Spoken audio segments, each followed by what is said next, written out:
오늘 예배에 나온 우리 모두에게 진리의 성령께서 함께 하시사 깨닫게 하시고 또한 깨달은 대로 행할 수 있는 능력도 함께 해 주시기를 주의 이름으로 축복합니다.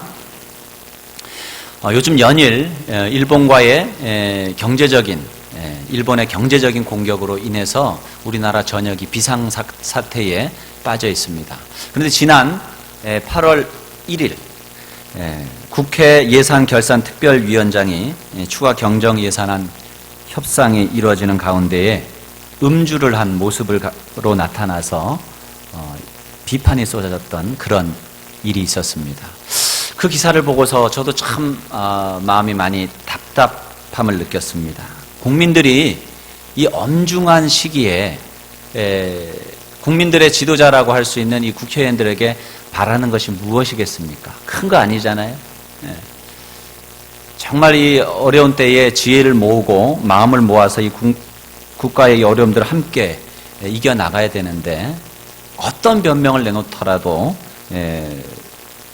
말이 안 되는 참으로 한심한 작태라는 생각이 듭니다. 그런데 이 모습, 이 기사를 보면서 저에게 언뜻 그런 마음이 들었습니다. 우리는 어떤가? 나는 어떤가? 이 시대 속에서 하나님께서 우리를 지도자로 불러주셨습니다. 사역자로 불러주셨습니다. 그리스도인으로 불러주셨습니다. 그런데 우리는 하나님 앞에 좋은 일꾼인가? 우리에게 맡겨주신 일들을 잘 감당하는 하나님의 사람으로 살아가고 있는가? 이런 생각을 해보게 되었습니다. 예수 그리스도의 핏값으로 사셔서 우리를 구원해 주실 뿐만 아니라 하나님은 우리 각자에게 사명을 주신 것입니다. 세상의 종말이 가까울수록 점점 이 세상 가운데 영적 전쟁이 심해지고 있습니다. 나는 이 마지막 때에 하나님의 복음을 맡은 자로서, 주님의 사역자로서, 주님의 일꾼으로서 그 사명을 지금 어떻게 감당하고 있는가? 그리스도 예수의 좋은 일꾼은 형제를 깨우쳐서 믿음의 말씀과 선한 교훈으로 양육하고 진리의 말씀을 옳게 분변하며 부끄러울 것이 없는 일꾼으로 인정된 자로 자신을 하나님 앞에 드리기를 힘쓰는 사람입니다. 주님이 원하시는 사람, 이 시대의 교회가 필요로 하는 사람이 바로 그런 사람입니다. 우리는 그런 사람입니까? 오늘날 많은 교인들은 그리스도의 좋은 일꾼으로 살아가고 있지 않은 것 같습니다. 윌버 리스라고 하는 사람이 쓴 이 글을 찰스 스윈돌 목사님이 인용하여서 삼부러치의 하나님이라고 하는 글로 전해지는 내용이 있습니다. 삼부러치의 하나님, 나는 삼부러치의 하나님을 사고 싶습니다. 내 영혼을 뒤엎거나 내 잠을 방해하지 않을 만큼, 그러나 따뜻한 우유 한 잔이나 햇빛 아래서 졸 수 있을 정도의 값만큼만요. 나는 하나님이 나로 하여금 흑인들을 사랑하게 하거나 이민자들을 환영하게 하도록 하시기를 원치 않습니다. 나는 엑스타시를 원하지 영혼의 변화를 원치 않습니다. 나는 모태의 따뜻함을 원하지 새로운 탄생을 원하지 않습니다. 나는 종이봉지 속에 들어갈 수 있는 1파운드 정도의 영혼을 원합니다. 정말로 나는 삼부러치의 하나님을 사고 싶습니다. 읽으면 읽을수록 참 현대인들의 신앙을 잘 표현하는 글이 아닌가 생각합니다.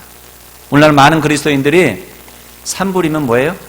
커피 한 잔 값, 햄버거 하나 살 정도, 그냥 나에게 작은 기쁨을 줄 정도의 하나님만을 바란다는 거예요. 교회를 다녀도 그리스도인이라고 하는 이름은 가지고 있지만 하나님 때문에 나의 삶을 희생한다든지 그것 때문에 나의 삶이 힘들어진다든지 전혀 원하지 않는다는 거예요. 딱 3불 정도, 한 3, 4천 원 정도. 배고프면 살짝 배고픔을 면할 수 있는 정도, 커피가 마시고 싶으면 커피 한 잔 딱 마실 수 있는 정도의 그런 신앙생활, 그런 하나님을 원하는 신앙생활을 한다는 거예요.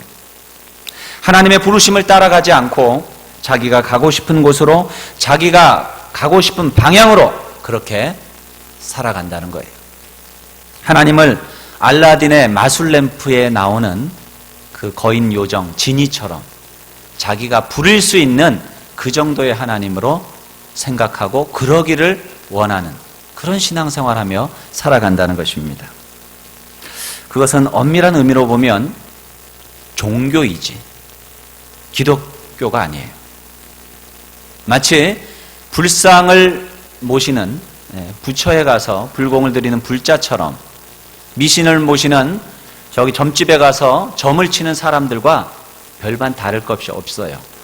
하나님이라고 하는 이름의 그 신을 모시는 한 종교인에 지나지 않은 것입니다. 그 사람은 교회에 나와도 거기에는 영원한 생명이 없습니다. 그 사람의 마음속에 예수 그리스도의 보혈이 흐르고 있지 않기 때문입니다. 복음은 이야기로 알고 있지만 그 피가 실제로 자기의 가슴을 새롭게 하고 그 피가 그 마음 가운데 떨어져서 그것 때문에 주님을 위한 삶을 결단하는 그러한 삶이 아니기 때문이에요. 종교개혁자들은 너무나 행위와 의식 중심적이었던 그 가톨릭을 개혁하기 위해서 오직 성경으로, 오직 은혜로, 오직 믿음으로라고 하는 구호를 가지고 은혜로, 믿음으로 구원받는다라고 하는 것을 제창을 해서 바른 신앙을 외쳤습니다. 그런데 오늘날은 이것이 넘어간 것 같아요. 믿음이면 다 된대요. 그렇습니까? 행함이 없는 믿음이 제대로 된 믿음입니까? 그것은 죽은 믿음이죠. 행함과 믿음은 떨어질 수 없는 동전의 양면과 같은 것입니다. 우리가 믿는다면 행위와 또한 삶의 변화는 자연스럽게 따라오는 거예요. 그것이 없다고 한다면 그 사람은 아까 말한 한 명의 기독교라고 하는 종교를 가지고 있는 종교인에 지나지 않을 수 있는 것입니다. 지금은 오히려 많은 사람들이 행위 무용론 혹은 믿음만 있으면 구원받는다라고 하는 여기에 창념하여서 행위 없는 구원을 생각하고 믿음만 있으면, 믿음이 무슨 차표처럼 차 탈 때 차표가 있으면 차를 타잖아요. 그런 것처럼 생각하는지 모르겠어요. 우리 주일학교 때 불렀던 구원열차, 나는 구원열차 올라타고서 하늘나라 가지요.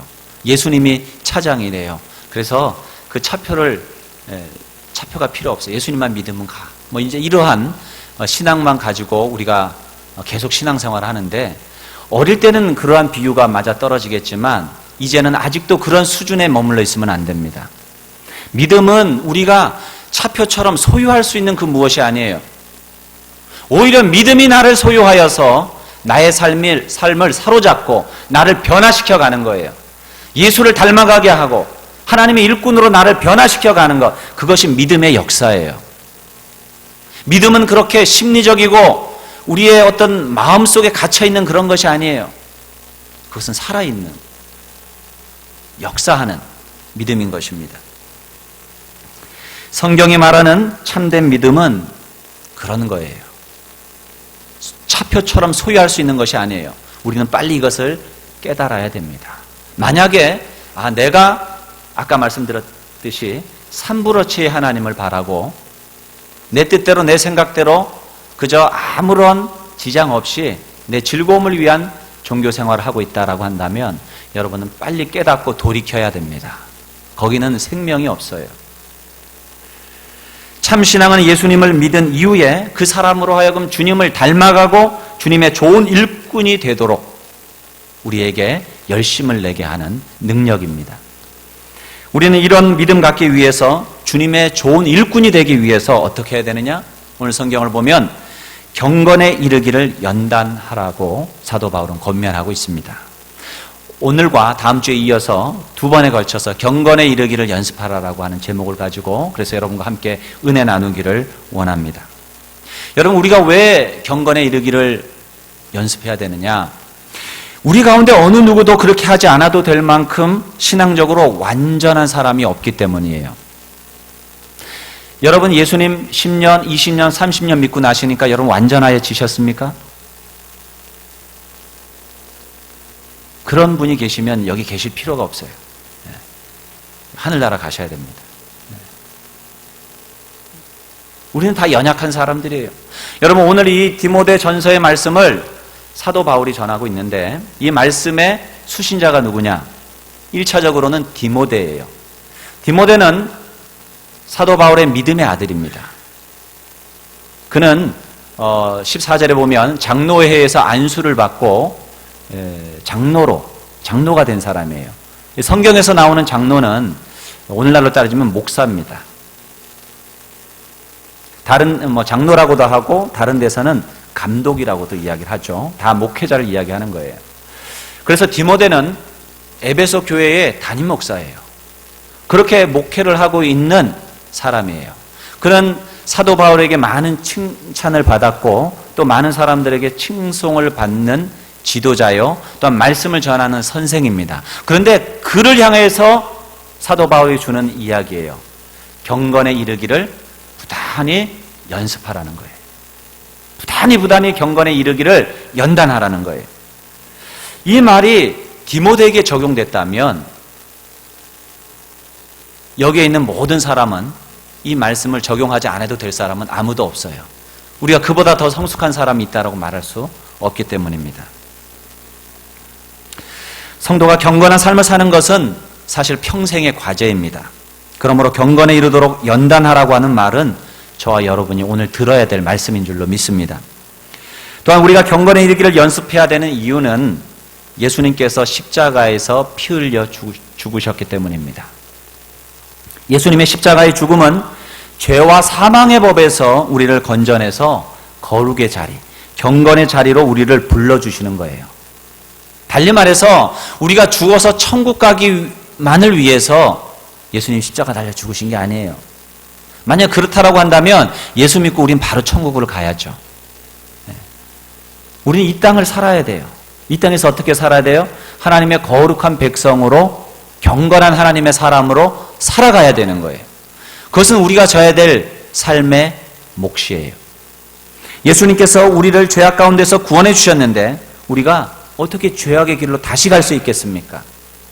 베드로후서 2장 20절로 22절에 보면 베드로가 속담을 인용해서 하나님의 은혜를 받고서 다시 악한 세상의 습관으로 돌아가는 것은 마치 개와 돼지가 다시 그 더러운 곳으로 돌아가는 것과 똑같다라고 그렇게까지 이야기를 하고 있어요.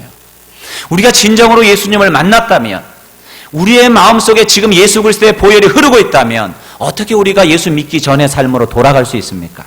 어떻게 옛날에 지었던 그 죄의 습관으로 다시 돌아갈 수 있습니까? 우린 스스로에게 도전해야 되는 거예요. 1998년 개봉한 라이언 일병 구하기라고 하는 영화가 있습니다. 혹시 보신 분들이 계신지 모르겠습니다. 세계 2차 대전, 노르만디 상륙작전을 배경으로 하고 있는 그런 전쟁 영화입니다. 거기에 보면 라이언가의 한 집안에 4명의 아들이 있었는데 이 4명이 다 입대를 한 거예요. 그런데 그 4명의 아들 중에 3명이 죽음을 당해요. 그리고 라이언이라고 하는 이 일병만 현재 살아남아 있는 상황인데 그것도 적들에게 포위되어서 언제 죽을 줄 모르는 상황이 된 거예요. 이것이 그 어머니의 편지를 통해서 또한 어떤 연락을 통해서 행정부에서 알게 된 거예요. 그러자 미 행정부는 이 라이언만큼은 살려내서 그 엄마에게 돌려줘야 된다. 그래서 특별 명령을 내립니다. 특공대원 한 소대를 만들게 하고 지금 적진 안에 포위되어 있는 그 라이언 일병을 구하라고 하는 특명을 내려요.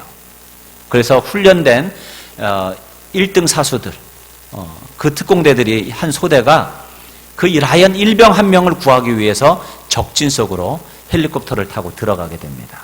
그리고 그 와중에 소대원들이 다 죽임을 당해요. 그렇지 않겠습니까? 전쟁터에서 여기저기서 포탄과 총탄이 날아오니까 아무리 특공대라도 소대장도 죽고 분대장도 죽고 의무병도 죽고 다 죽어나가는 거예요. 그러나 구사일생으로 라이언 1병이 살아남게 됩니다. 여러분, 전술적으로 혹은 전략적으로 생각해 본다면 이것이 얼마나 낭비예요. 소총수 한 명 살리려고 일당 100의 특공대 한 소대가 다 죽임을 당한 거예요. 정말 그럴 만한 가치가 있을까? 한 사람 살리는 게 그렇게 가치가 있는 일일까? 그런 질문을 그 영화는 우리에게 던져줍니다.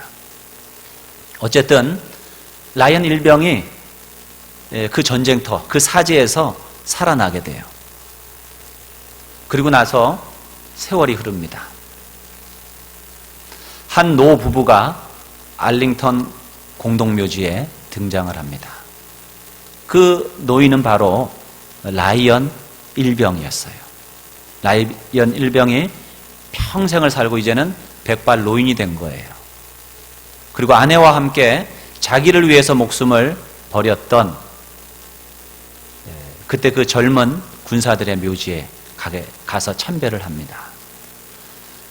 그리고 물끄러미 그 묘비석을 보다가 아내에게 질문을 합니다. 여보, 당신은 지금까지 내가 인생을 잘 살아왔다고 생각하오?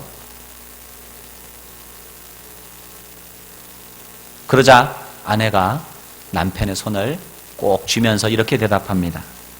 예, 당신은 인생을 잘 살아왔습니다. 당신은 인생을 잘 살아왔습니다. 여러분, 우리도 주님 앞에 설 날이 올 것입니다. 우리도 주님 앞에 서는 그날, 내 인생을 돌아보면서 내가 인생을 잘 살아왔나? 질문할 날이 반드시 올 것입니다. 여러분, 나를 위해서 예수 그리스도가 하나님의 아들이신 그분이 십자가에서 피 흘려 죽으셨습니다. 그럴 가치가 있습니까? 그럴 가치가 있는 인생을 우리는 살아가고 있는 것입니까? 예수 그리스도의 보혈이 이 시간 우리의 마음 가운데 흐르고 있다면 우리가 이렇게 살아도 되는 것입니까? 내 뜻대로, 내 생각대로, 내 방법대로 내 쾌락을 위해서 살아도 되는 그런 인생입니까? 오늘 이 시간에도 예수 그리스도의 보혈이 흐르고 있지 않습니까? 그러므로 우리는 이 인생을 그냥 그렇게 살아갈 수가 없어요. 예수님의 보혈을 값없이 그 은혜를 은혜 아닌 것처럼 그렇게 버려버릴 수 없어요. 남아있는 인생 주님 앞에 좋은 일꾼, 선한 일꾼으로 서기 위하여 경건에 이르기를 힘쓰는 저와 여러분 되시길 바랍니다. 유명한 종교개혁자이자 신학자인 칼빈은 신앙인의 생활 덕목은 첫째도 경건, 둘째도 경건, 셋째도 경건이라고 한 바 있어요. 우리가 이루고자 하는 이 경건이 과연 뭐냐? 경건이 뭐냐?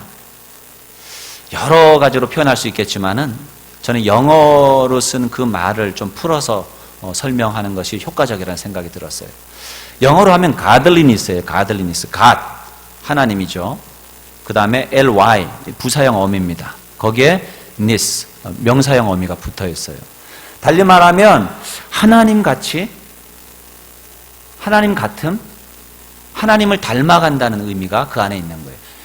이것은 경건의 의미랑 딱 맞는 것이라고 저는 생각을 해요. 우리는 하나님을 닮아가야 돼요. 왜요? 우리는 하나님의 자녀이니까. 우리가 누구 닮아야 돼요? 네. 아버지 닮아야죠. 아버지 닮아야 맞잖아요. 하나님이 우리 아버지니까 우리 하나님 아버지 닮는 게 맞을 거예요. 그게 경건이에요. 우리는 이 세상 살면서 우리 하나님 아버지 닮았으면 좋겠습니다. 하나님 아버지 닮기를 힘썼으면 좋겠어요. 분명히 하나님의 아버지를 모시고 살아가는 사람인데 세상을 닮아 살아가면 어떻게 돼요? 그건 안 되잖아요. 우리는 하나님의 양자로, 양녀로 입적되었는데 하나님 아버지를 닮아가야지 맞는 일 아니겠습니까? 그런데 우리가 하나님을 어떻게 닮아가요? 하나님을 본 일이 없는데? 그래요. 예수님을 보면 돼요. 우리가 하나님이 영이시기 때문에 볼 수 없으니까 하나님께서는 우리에게 그의 아들이신 예수님을 보내주신 거예요. 예수님을 보면 우리는 하나님이 누구신지를 아는 거예요. 예수님의 성품을 보고 예수님의 언행을 보면서 우리는 하나님의 어떠하심을 보고 느낄 수 있어요. 그런데 목사님, 예수님도 안 계시잖아요. 예수님도 안 계시네요. 그럼 어떡하죠? 우리가 예수님을 어떻게 알 수 있을까요? 그래서 성령님을 보내주신 거예요. 성령님은 그리스도의 영이십니다. 그래서 예수님이 어떤 분이신지 우리로 깨닫게 해주시고 예수님이 하신 그 말씀의 뜻을 우리로 알게 해주세요. 뿐만 아니라 그 말씀을 사모하고 주님을 닮아가고자 하는 열망을 우리 마음 가운데 심어주세요. 그 마음을 심어주실 뿐만 아니라 그대로 행할 수 있는 능력도 주시는 분이 바로 우리 성령님이라는 사실을 믿으시기 바라요. 그래서 하나님은 우리에게 새 언약을 맺으셨는데 옛 언약처럼 돌에다가 쓰는 언약이 아니라 너희의 신비에 마음판에다가 그 말씀을 새기겠다고 그랬어요. 그 말은 뭐예요? 성령을 통해서 우리의 마음에 그것을 새겨주시겠다는 거예요. 할 수 있는 마음도 주시고 행할 수 있는 능력도 주신다는 거예요. 결국 우리가 경건한 삶을 살아갈 수 있다라고 하는 것은 성령, 한마디로 말하면 성령 충만한 삶을 사는 거예요. 성령의 인도하심을 따라 순종하며 사는 삶을 사는 것이 곧 경건에 이르는 삶을 사는 것입니다. 그러므로 경건은 삼위일체 하나님을 모신 그리스도인들이 추구할 최고의 목표인 것입니다. 이 경건은 내면의 모습만을 말하지 않아요. 이 내면의 경건은 반드시 외면으로 드러나야 돼요. 야고보 사도는 경건을 두 가지로 표현을 합니다. 야고보서 1장 27절에 보면 하나님 아버지 앞에서 정결하고 더러움이 없는 경건은 곧 고아와 과부를 그 환난 중에 돌아보고 또 자기를 지켜 세속에 물들지 아니하는 이것이니라. 달리 말해서 야고보가 말하는 경건은 두 가지인데 첫째는 사람 이웃을 돌보고 사랑하고 섬기는 생활, 사랑과 섬김의 생활을 하는 것이에요. 두 번째 경건은 악한 세상, 더러운 세상으로부터 자기를 지키고 깨끗하고 거룩한 삶을 사는 거예요. 내면의 거룩하고 깨끗한 삶이 외면의 이웃 사랑으로 드러나게 하는 것, 이것이 참된 경건이라는 거, 우리가 살아내야 할 경건에 이르는 그 목표가 되어야 될 것입니다. 물론 우리가 드러내는 그러한 삶의 모습이, 경건한 삶의 모습이 반드시 우리 마음속이 경건하다는 것을 드러내 보여주는 것은 아닐 수도 있어요. 무슨 말이냐? 바리새인과 서기관들 같은 경우에는 하나님의 말씀을 지켜서 행했어요. 그들은 작은 말씀 하나까지도 어기지 않고 지켰습니다마는 예수님께서는 그들을 향하여서 가식적인 사람들로, 위선적인 사람들로 그들을 비판하셨어요. 왜 그랬습니까? 그들이 하나님의 말씀은 지켰지만, 그 율법은 지켰지만 율법의 정신은 따르지 않았고 그 말씀을 따르는 동기가 순수하고 하나님과 이웃을 사랑하는 마음에서 출발하지 않았기 때문이에요. 위선은 참된 경건이 아닙니다. 우리가 예수 그리스도를 진실로 믿고 따르면 자연스럽게 그것이 우리의 외면으로, 이웃 사랑의 모습으로, 또한 거룩한 삶의 모습으로 드러나게 되어 있습니다. 여러분, 우리가 설령 훌륭한 부모일 수 있고 직장에서 능력 있는 직장인일 수 있습니다. 교회의 좋은 일꾼일 수도 있습니다. 그러나 우리가 경건의 사람이 아니라고 한다면 이 모든 것들은 다 소용이 없는 일일 수 있어요. 우리가 먼저 추구해야 될 것은 뭐냐? 경건이에요. 우리가 먼저 추구해야 될 것은 우리 주님을 닮아가는 거예요. 주님과의 친밀한 관계 속에서 주님을 바라보고 주님을 닮아가는 그러한 삶을 살아가는 참된 경건에 이르기를 연습하는 저와 여러분 되시기를 주의 이름으로 축원드립니다. 우리가 경건에 이르기를 연습하면 우리에게 큰 유익이 있다라고 오늘 사도 바울은 이야기합니다. 8절에 보니까 육체에 연다는 약간의 유익이 있으나 경건은 범사에 유익하니 금생과 내생의 약속이 있느니라. 바울은 이 로마의 당시 로마 사람들이 올림픽을 했을 테니까 그들이 운동하고 시합하는 것을 아마 본 경험이 많았을 거예요. 그리고 운동이 주는 유익이 무엇인지도 잘 알았을 거예요. 자, 운동을 해도요, 우리의 육신에 유익이 있어요. 우리의 정신에도 유익을 줍니다. 그런데 이 경건에 이르기를 연단하고 연습하는 것은 그것과 비교할 수 없을 정도로 우리에게 크나큰 유익을 준다는 거예요. 저는 경건한 생활이 많은 사람들에게 놀라운 축복이 되는 것을 많이 보았습니다. 절망했던 사람이 소망을 얻고 혼돈과 불안 가운데 방황하던 사람이 하나님의 평화를 되찾는 모습을 보았습니다. 고난 가운데 있는 사람이 힘을 얻는 모습을 보았습니다. 풍성한 중에도 절제할 수 있는 능력을 얻는 것을 보았습니다. 미움이 있는 곳에 사랑이 솟아나는 모습을 수없이 보았습니다. 이것이 경건의 능력이에요. 뿐만 아니라 이 세상뿐만 아니라 저 세상에 소망이 있어요. 우리가 주님을 닮아가면 우리가 하늘나라에 들어가게 될 것을 우리는 확신할 수 있을 것입니다. 천국에서도 영광을 누리게 될 것을 우리는 확신하며 살아갈 수 있을 거예요. 우리 하늘의 교회 성도 모두가 경건한 사람으로 세움받아서 경건의 유익을 누릴 수 있도록 누릴 수 있기를 주의 이름으로 축원드립니다.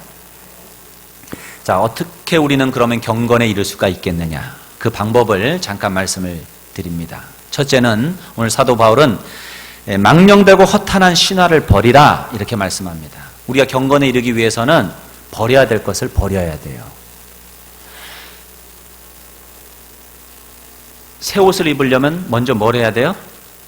헌 옷을 벗어야지. 예? 다 더러워진 옷 위에 새 옷 입는 사람들이 있습니까?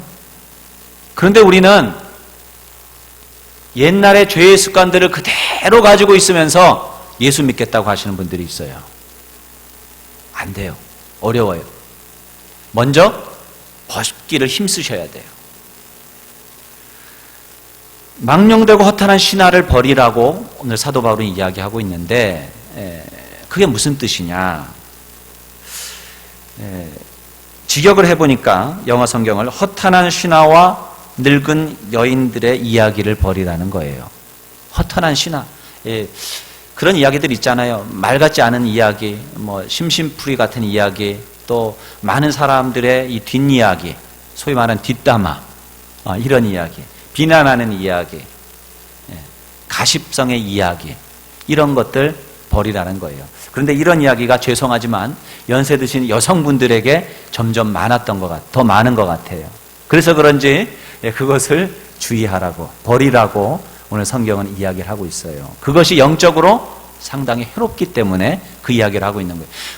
사람이 말이 아무것도 아닌 것 같은데 이 말이 사람을 더럽게 만듭니다. 말하는 사람을 더럽게 만들고 말을 듣는 사람을 더럽게 만들어요. 그래서 공동체가 더러워질 수 있는 거예요. 저는 그것을 목회를 하다 보니까 너무나도 많이 경험했어요.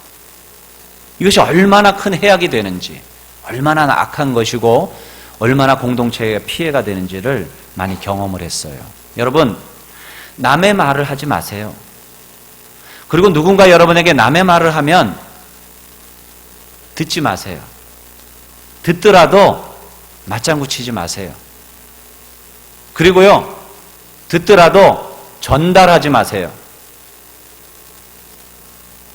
그리고 누군가 그것을 나에게 전해주더라도 그것 가지고 흔들리지 마세요. 말은 말일 뿐이에요. 여러분, 말이요 얼마나 웃긴지요. 사람이요 자기가 분명히 들었대요. 근데 자기가 듣고 싶은 대로 들어요. 그게 사람이에요. 안 그런 것 같죠? 나는 안 그럴 것 같죠? 아니에요. 수많은 말을 하는데 그 중에서 자기가 듣고 싶은 말만 듣는 거예요, 사람은. 그러니까 진실 게임을 하게 돼요. 했네, 안 했네, 이렇게 말했네, 저렇게 말했네. 나는 그렇게 말한 게 아니라 이렇게 말한 거야. 수없이 많은 말들. 그것이 우리의 영혼을 더럽히는 거예요. 그것이 공동체를 힘들게 만들고 비난하고 비판하고 정죄하는 그러한 공동체를 만들 수 있기 때문에 여러분 그러한 말들을 버리라는 거예요. 오늘 사도 바울은. 그런 것들이 허탄한 신화인 것입니다. 이 신화의 특징이 뭐냐 하면 하나님의 일을 이루는 것이 아니라 논쟁을 일으킨다는 거예요. 여러분이 하는 말이 하나님의 공동체를 세우는 말이 아니라 논쟁을 일으키고 싸움을 일으키는 말이 된다라고 한다면 그것은 하나님을 기쁘시게 하는 말이 될 수가 없을 거예요. 여러분이 하는 말은 공동체를 세우는 말이 되기를 바랍니다. 다른 사람을 세워주는 말이 되시길 바랍니다. 이것은 우리가 이런 말만 하라, 교회에 관련된 말만 하라 이런 의미는 아니에요. 우리가 여러 가지 일도 하고 일에 대한 이야기를 할 수도 있을 것입니다. 그러나 그것이 어떤 영향을 미칠 것인가를 여러분은 알고 말하고 행동하셔야 돼요. 여러분의 직장일도 마찬가지고 이 모든 것들이 하나님의 영광을 위하여 되어져야 된다는 거예요. 우리 종교개혁자들은 만인 제사상설을 이야기했죠. 우리가 다 주님의 사제라는 거예요. 달리 말해서 우리가 살아가는 그 삶의 현장에서 우리는 목사라는 거예요. 저만 목사가 아니고요.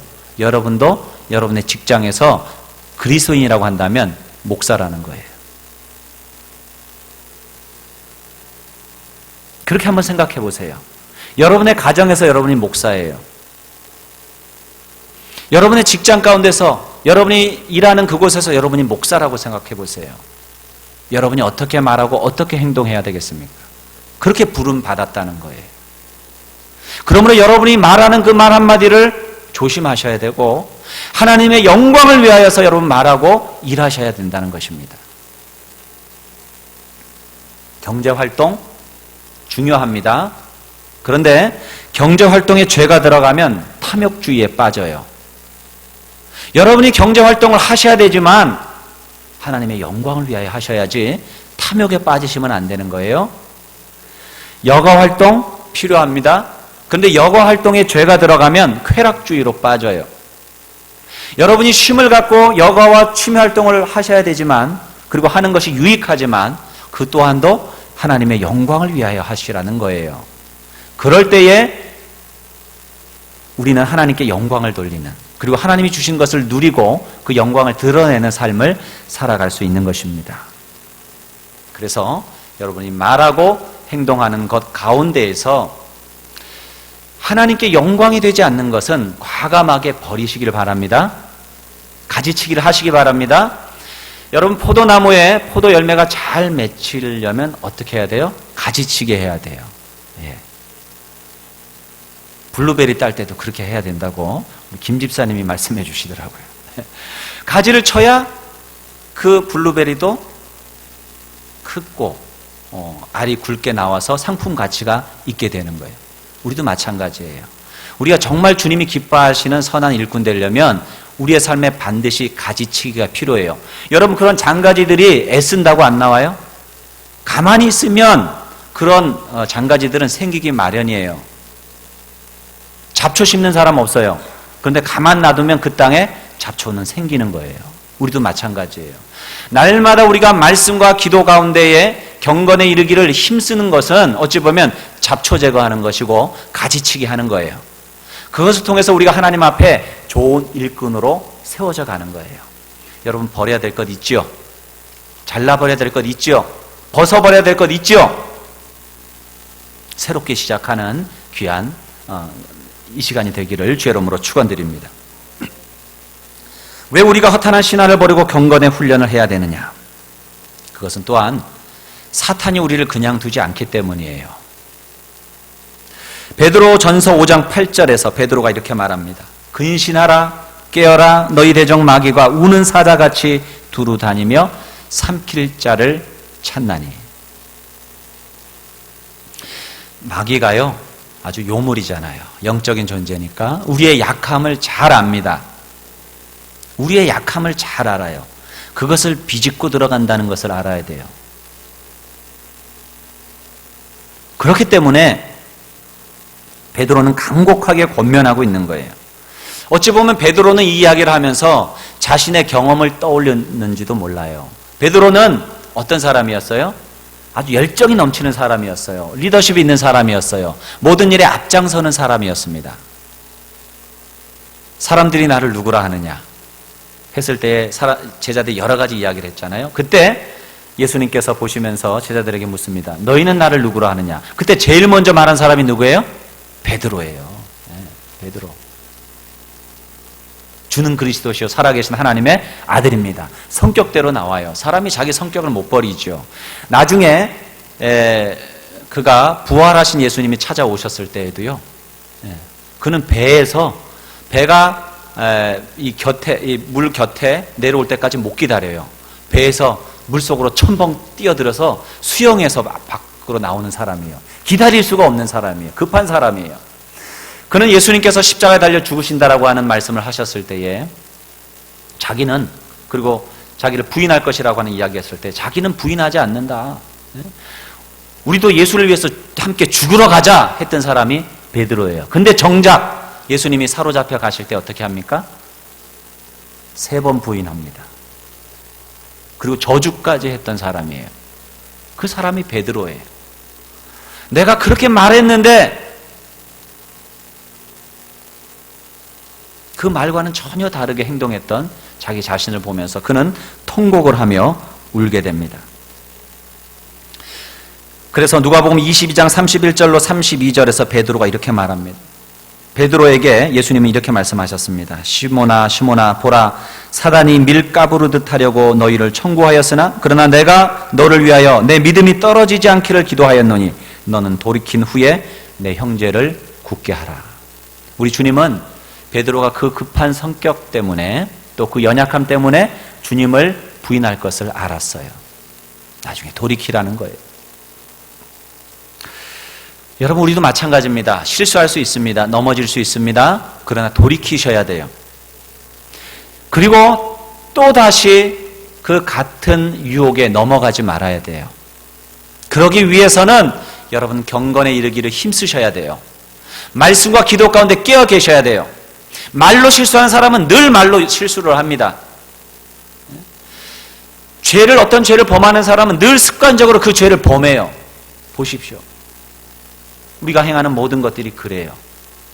깨어있지 않으면, 경건에 이르기를 날마다 연습하지 않으면 우리는 그 실수 반복하게 되는 거예요. 아무리 믿음이 위대한 사람도 넘어질 수 있습니다. 그러므로 우리는 경건에 이르기를 날마다 힘쓰는 저와 여러분 되시기 바랍니다. 우리가 또한 이 시대가 악하기 때문에 우리는 경건에 이르기를 힘써야 합니다.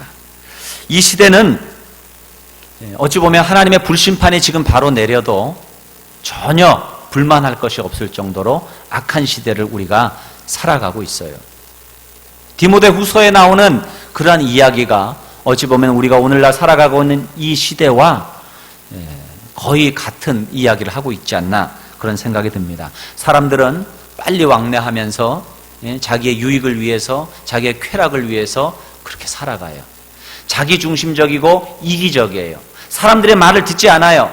자기 뜻대로, 자기 생각대로, 자기 좋은 대로 살면서 온갖 죄를 다 지어요. 거짓과 기만과 속임수가 곳곳에 있는 거예요. 그런 시대를 우리가 살아가요.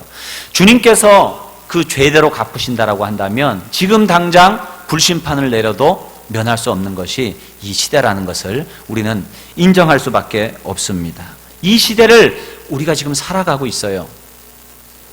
그렇다고 한다면 우리가 경건에 이르는 연습 없이 어떻게 이 세상 가운데서 하나님의 뜻대로 선한 일꾼으로 살아갈 수 있겠느냐 하는 거예요.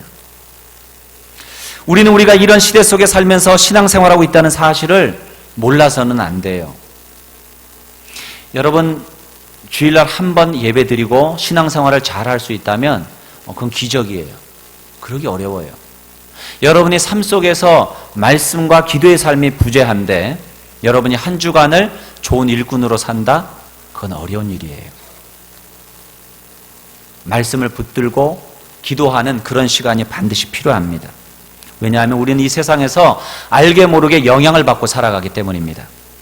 자신이 세상 사고방식과 죄악에 깊이 물들어 있다는 사실을 여러분 인식을 하지 못하고 살아가는지 모르겠지만 우리는 그렇게 뼛속 깊이 이 죄성에 뿌리 내린 삶을 살아가고 있는 사람들이에요. 하나님의 말씀 앞에 부딪히고 깨어지고 깨어나지 않으면 우리는 이 죄악의 삶을 벗어날 수가 없는 것입니다. 믿는 우리도 세상 사람들이 살아가는 방식으로 장래일을 걱정하고 좀 더 재미있는 것, 말초적인 것을 찾기 위해 열심히 찾아다니고 있지는 않습니까? 사람들이 모두 음주감으로 스트레스 푸니까 나도 그렇게 좀 살자라는 마음으로 그렇게 살아가고 있지 않습니까? 나도 남만큼 살아야 하지 않겠는가 생각하며 비교하며 때로는 우쭐하고 때로는 참담한 마음을 가지면서 그렇게 살아가고 있지 않습니까? 세상을 부러워하고 세상을 쫓아가는 그러한 삶을 살아가고 있지 않습니까? 내 영성이 타락해가고 내 말과 내 생각과 행동이 하나님으로부터 멀어져 가는데도 그것을 알지 못하고 살아가고 있지는 않습니까? 경건에 이르는 연습이 없다면 우리는 그렇게 살아가고 그렇게 흘러가게 될 것이에요. 여러분, 살아있는 고기는 물을 거슬러서 올라가는 거예요. 죽은 고기는 그러나 물에 떠내려가는 거예요. 우리가 세상의 세파에 세상의 시류에 떠내려간다면 힘들 일이 없어요. 그냥 살아가면 돼요. 그러나 여러분이 살아있는 신앙인이라고 한다면, 정말 주님이 기뻐하시는 좋은 일꾼으로 살아가고자 한다면 여러분에게 고난이 없을 수가 없는 거예요. 이 세상이 악하기 때문이에요. 여러분의 믿음이 살아있다는 것을 보여주십시오. 여러분이 하나님의 좋은 일꾼이 되기를 원한다는 것을 여러분이 보여주세요. 말씀과 기도가 아니고서는 우리가 그러한 삶을 살아갈 수가 없는 것입니다. 마지막으로 한 가지만 짧게 말씀을 드립니다. 세 번째로, 우리의 본성이 죄악되기 때문에 부지런히 우리가 경건의 연습을 해야 되는 거예요. 이 세상이 악하지만 우리의 본성도 악해요.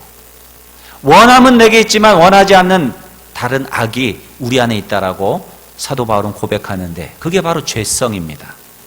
우리는 뼛속 깊이까지 그 죄성이 우리 안에 있다는 거예요. 우리는 가만 놓아두면 자연스럽게 죄질 생각을 하고 죄의 말을 해요. 우리는 죄인이기 때문에 그래요. 구원받은 죄인이죠. 어찌 보면 예수 믿고 의롭게 되어졌지만 여전히 죄로부터 완전히 벗어나지는 못했어요. 그 싸움이 바로 경건에 이르는 훈련이에요. 그 싸움이 바로 성결을 위한 이 신앙의 훈련인 것입니다. 조금의 타협도 없이 피 흘리기까지 죄와 싸우기를 우리 주님은 원하십니다. 오늘 우리는 주님 앞에 부름받은 사역자라는 것을 여러분 기억하시고, 이 악한 세대 속에서 주님의 좋은 일꾼으로 살아가기 위해서 경건에 이르기를 결단하는 귀한 시간이 되시기를 주의 이름으로 축원드립니다. 우리 기도하겠습니다. 우리 오늘 주신 말씀 생각하면서 기도합니다. 이 시대가 악합니다. 악한 마귀는 끊임없이 우리를 넘어뜨리려 합니다. 우리를 이간질하고 우리로 하여금 죄짓게 합니다. 우리 안에는 악한 죄성들이 있습니다. 그러나 우리는 이미 예수 그리스도의 보혈의 피로 구원받은 하나님의 자녀들입니다. 뿐만 아니라 하나님으로부터 부름받은 주님의 좋은 일꾼들입니다. 하나님, 내가 주님의 피를, 주님의 은혜를 헛되이 받는 자 되지 않게 하여 주시고 이 시대의 좋은 일꾼으로 살아갈 수 있도록 경건에 이르기를 힘쓰기를 원합니다. 우리 간절한 마음으로 주님 앞에 결단하며 기도합니다. 살아계신 아버지 하나님, 은혜를 감사합니다. 이 시간에도 하나님 저희들 인도하여 주시고 주님의 은혜의 보좌 앞으로 이끄시니 감사합니다. 연약하고 부족한 저희들 아버지 하나님의 말씀 앞에 세우시니 감사합니다.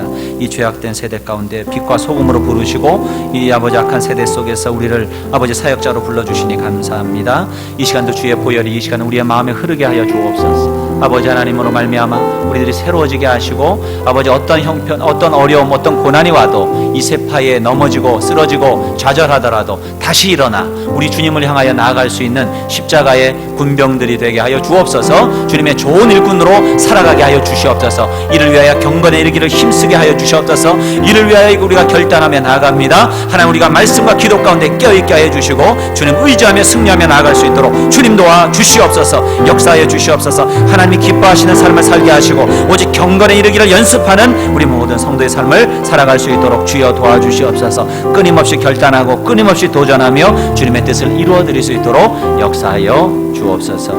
우리 주 예수님의 이름으로 간절히 기도 올리옵나이다. 아멘. 우리 다 일어나셔서 주님 앞에 결단의 찬양 올려드립니다.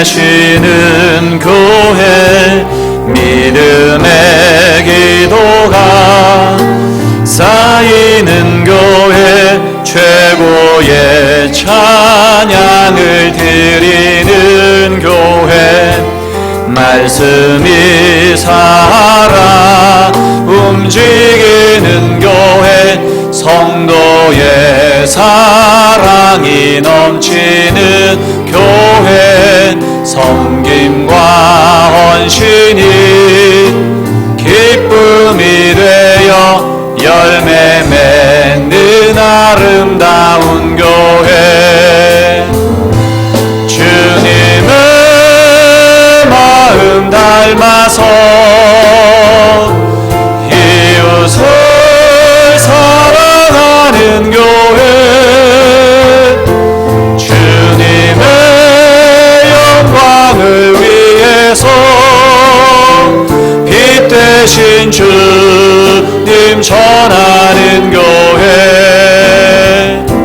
사랑의 불꽃이 활짝 피어나 날마다 사랑에 빠지는 교회, 주께서 사랑하는 우리 교회가 이런 교회 되게 하소서. 아멘. 이제 평안한 마음으로 여러분의 삶의 현장으로 돌아가십시오. 선한 일에 용기를 가지며 악을 악으로 갚지 마십시오. 항상 연약한 자를 도우며 병든 자를 찾아보며 곤란당하는 이웃을 위로하십시오. 모든 사람을 존경하며 주님께 봉사하고 주님을 사랑하십시오. 모든 일을 믿음과 사랑으로 행하며 어떤 일에도 소망을 포기하지 마십시오. 거룩하신 성령께 순종하여 기쁨과 감사의 생활을 해 나가십시오. 우리 하나님 아버지는 여러분을 항상 도와주실 것입니다. 이제는 우리 위하여 십자가에서 피 흘려 돌아가신 예수 그리스도의 그 크신 은혜와 독생자까지 아낌없이 보내주신 하나님 아버지의 무한하신 사랑과 우리로 하여금 예수 그리스도의 그 크신 사랑을 깨닫고 또한 그 사랑, 그 은혜를 따라서 주의 말씀을 따라 살아가도록 힘주시고 능력 주시는 성령님의 감화, 감동, 충만하신 은총이 주님의 좋은 일꾼으로 살아가기 위하여 날마다 경건에 이르기는 연습을 쉬지 않기로 결단하는 여기에 머리 숙인 사랑하는 성도님들 머리마다 저희들의 가정과 직장과 사업과 학업과 우리 공동체 위에 나라와 민족 위에 영원토록 함께 하시기를 간절히 축원하옵나이다. 아멘. 주님 감사합니다. 주님 역사해